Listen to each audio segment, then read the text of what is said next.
conversei com o Gara sobre espiritualidade e ele, graças a Deus, está mais sociável para conversar. Eu vou falar sobre a animalização da areia dele do ponto de vista mediúnico espiritual, mas primeiro me acompanhe na prece de início.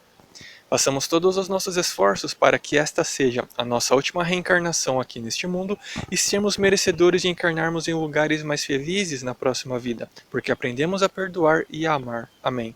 Sempre que você assistir a um anime em que exista um objeto que se mova sozinho, a gente deve excluir a hipótese de que seja possível aprisionar uma alma dentro dele, porque isso é contra a lei da reencarnação, a lei do progresso e a lei da causa e efeito.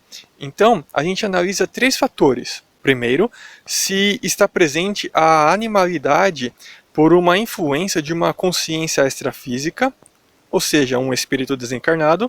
Segundo, a animalidade por uma vontade tecnológica.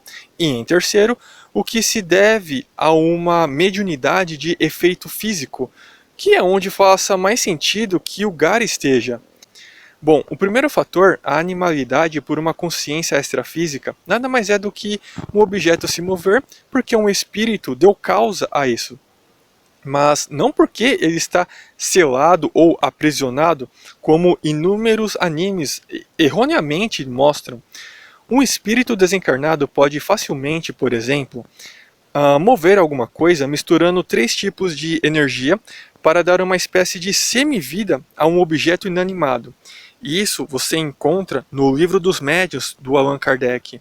É por isso que eu usei o termo animalidade, porque é esse o termo que se encontra nos livros. Essas 3 energias são o fluido cósmico universal, que é um fluido que fica pairando em torno do planeta Terra.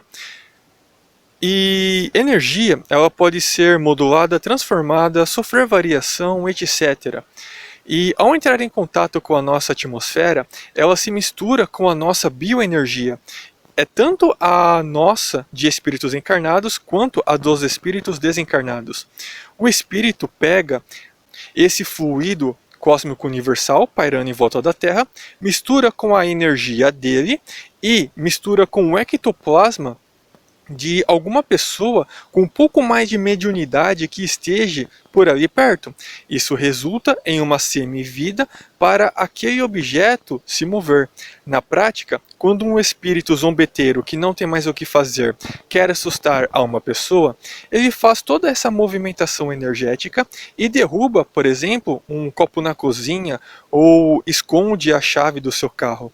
Esse espírito, ele pegou a energia cósmica universal, a energia dele e a energia de determinada pessoa que estava ali por perto e movimentou esse objeto.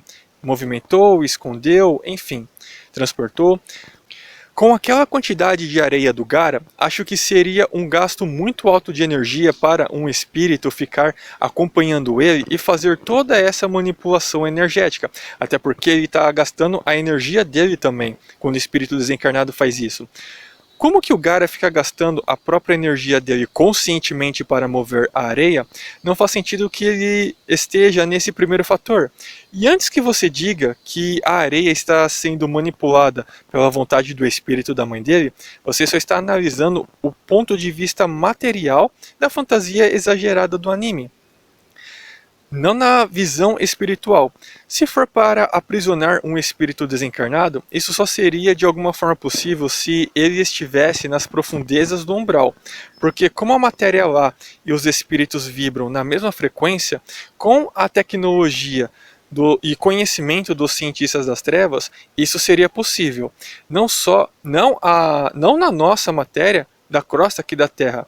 Sim, lá no astral inferior, os espíritos das trevas conseguem aprisionar espíritos desencarnados em objetos.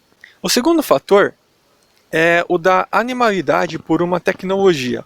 Vou dar o exemplo lá da época da Atlântida, antes dela submergir, onde tinha uma tecnologia chamada Vril. Essa tecnologia tinha muitas utilidades e entre elas era o de inverter a polaridade gravitacional das coisas para que se pudessem levantar pesos muito pesados. Essa tecnologia ela acabou se perdendo, mas as pirâmides do Egito, por exemplo, foram construídas com ela. com os blocos sendo erguidos no mesmo peso de uma pena, por exemplo. No anime, não faz sentido a presença de qualquer fator tecnológico por parte do Gaara, pelo menos, para o controle da areia. Até pela época em que se passa o anime, ele também não parecia ser o tipo que usaria qualquer fator tecnológico. A gente poderia ter uma outra visão no caso do Kankuro. E o terceiro fator é onde faça mais sentido onde o Gaara esteja. Tudo tem um porquê.